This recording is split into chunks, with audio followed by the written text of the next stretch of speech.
Hello, my name is Jaime Gomez, and today I'm going to be explaining all about the interview that I did the other day to Santiago. First of all, I'm going to be explaining all of the things that I have learned with the interview. I'm going to also explain the relationship that there is with the content that we have seen in class, and lastly, we will see why is this important? Why is the insurance company so important for economy? Well, first of all, the other day I interviewed Santiago, that we know that he was the general director of one of the biggest enterprises in Spain called Aon. He's related to the insurance part of the economy. Well, and I have learned that the insurances are a really important part of the economy and all of the sectors that surround it. And you will ask me why? Well, and this is because the insurance companies make businesses operate with security, and so that they don't have any type of problem.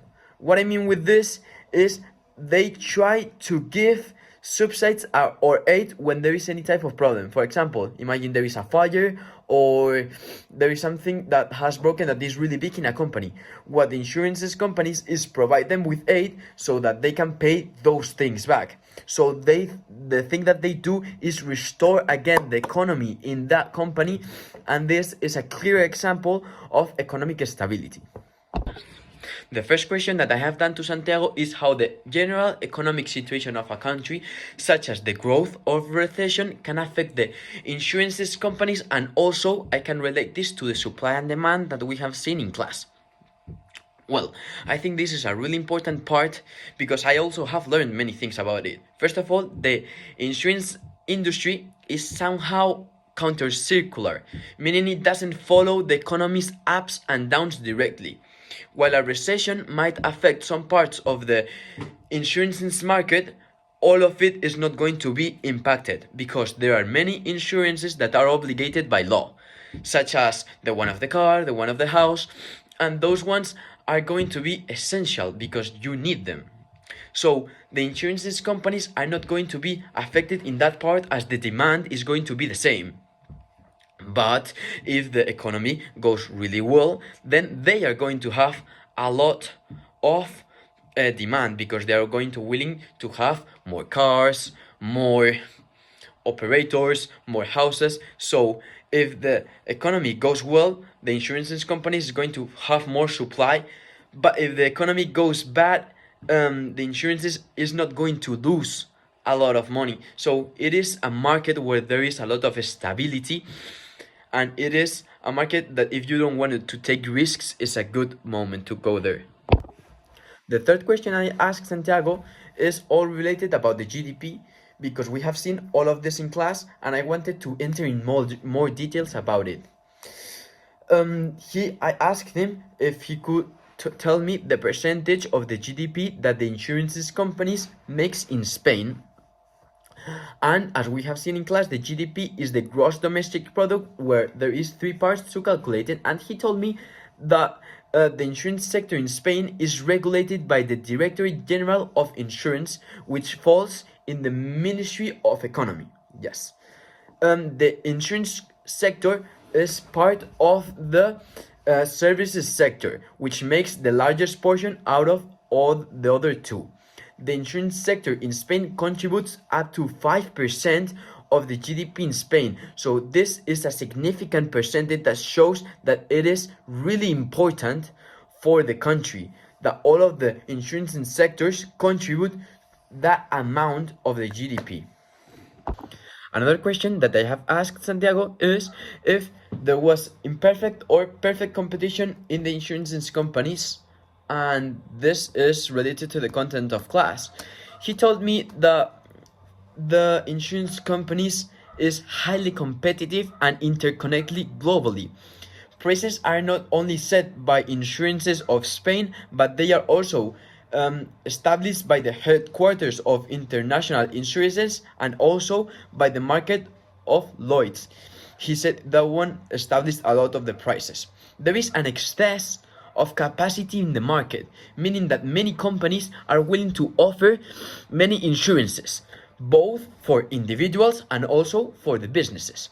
This is creating a lot of competition, leading to prices to lower as more companies can attract other customers. And he told me that there are something really important that he does in order to attract more consumers. He tells me that innovation and also technology, such as the use of AI, are two of the most important things that companies nowadays use in order to catch the attention and what the consumers want. And if the consumers want a specific product that you have but the other companies do not have, they are going to go to your company and they are going to be willing to pay the amount of money that you establish. So he tells me that those two things are really important in order to attract your consumers. And as you know, this is a perfect competition, so you need to be smart. You need to compete against the other markets in order to be different. I also have asked Santiago about how can the state and the insurance companies combine and help if there is any type of economic problem in the world, or if there is any type of threat that is affecting in any type of moment. Well, he told me that the state and the insurance companies can combine and help whenever there is any type of big problem. An example happened the other day when the Dana happened in Valencia. He told me that the Consorcio de Compensación de Seguros was a part of the government that helps whenever there is really big disasters like flooding, earthquakes, and this is a fund supporting the insurances. They give all of the money that is needed to the insurances so that the insurances don't collapse and enter in red numbers, and the insurances then give all of that money in order to help to restore the problem that has happened and also the economy. So both of them interact together in order to help restore the problem that has happened, giving aid and subsides, and also they bring prosperity to the economy again. One of the parts that Santiago mentioned in the interview, and I was really interested in this one in class, was all about the externalities. And I wanted to point this part because I think it is really important. The insurance companies try to regulate, as the states do, the negative external factors such as the production of pollution, or when the factories throw garbage to the ocean. Santiago has mentioned that the insurances try to increase the price for those factories so that they can produce less. He also tries to regulate them, and if they are really negative for the society, he's not allowed to secure them and to protect them if anything happens. So this is a method in order to decrease the amount of external factors helping the state with the insurances. But there are some positive externalities that the insurance companies don't try to help, such as the one of the solar panels, because they can burn really easily, and if they burn, the insurance company will have to give aids and subsides. So normally the insurance companies is going to try to reduce the amount of external negative factors, increase the amount of external factors, but not in all cases, such as the one that I have explained of the solar panels. In conclusion, thanks to this interview, I have learned a lot of things of economy, and also I have managed to see the relationships that I have learned in class and that I have learned with the interview.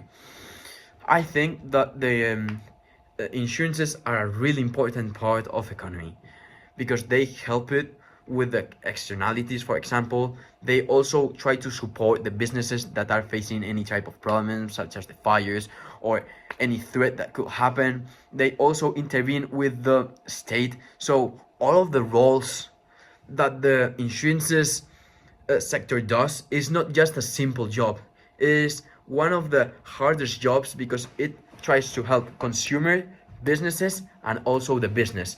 So I think it is a really important topic to talk about, and the relationship with the economy, I think it is one of the most important parts that should be studied. Thank you very much for listening at this video, and I hope you like the interview.